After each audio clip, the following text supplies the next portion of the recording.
When we talk about social media, we are usually thinking about the impact that too much screen time can have on the young minds of kids. But what we don't usually mention is the way that social media also affects parents' interactions with their kids. So true. We have to look at that too, because a new study shows the amount of time that parents, specifically moms, spend on social media actually has a major impact on how much they talk to their own children. This is so interesting. Our 9 News medical expert, Dr. Kohli, is here to break down what parents need to know about how their use of social media is changing their relationship with their kids. Good morning, Dr. Kohli. Hi, guys. I was very fascinated by this. Yeah, we are too. So let's start with, how often are parents on social media? Oh, way more than you think. Yeah. So if you look at the Facebook users, it's about 80% of them that log in every single day. And then some of the other platforms, Twitter, YouTube, TikTok, it's more like 30 to 55%.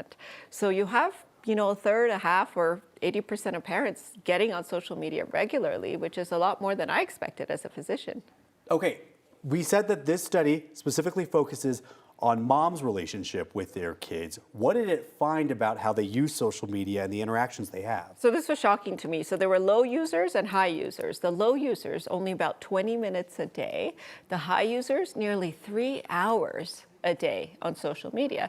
And if you compare how they interacted with their kids, the high users spoke to their kids 29% less, even when they were not on their phones during playtime.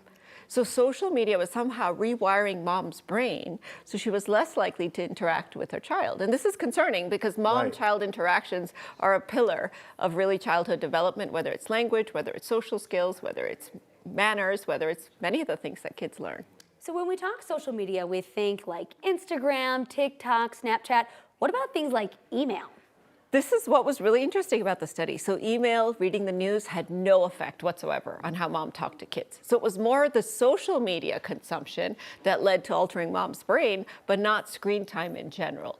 And if you were doing an activity with your child, for example, like you were doing social media with your child or watching TV with your child, that was actually positive and beneficial because it fostered more interaction. So moms can scroll 9 News all day long. Sure. That's exactly what I was going to say. What is it about social media, though, that harms them in this way? Well, we don't quite understand the neuroscience, but something about social media and its addictive behaviors, because you, number one, get dopamine hits when you scroll social media, and you feel like you have to do more and more of it for the same effect. So we know that it behaves like a drug, the way that our brain absorbs it. But number two is how social media changes how we interact with people, because in a way, your brain thinks you're having a social interaction when you're on social media, when in fact you're sitting alone in your house on your couch looking at a screen, which is different from reading email when your brain doesn't perceive that as a social interaction. There's another thing I want to ask you about the study that I found interesting, which is all the parents that post photos of their kids on social media. It actually found that this can be harmful. It can. And this is something called sharenting, where parents share about their kids. And I know a lot of my friends do it the first day of kindergarten, what have you. But there are a lot of risks associated with putting photos of your kids on social media. So the first is that you're creating this digital footprint, which is going to live forever, right? And so your child's photo is out on the internet forever. The second, which the police has often warned about, is if you put details in, like what school they go to, what time they get out of school, where they live, who their friends are, their names, you can start to make them prone to predators online. And so a lot of people are now cautioning about oversharing. The third, of course, which a lot of parents fall into, is competitiveness with other parents.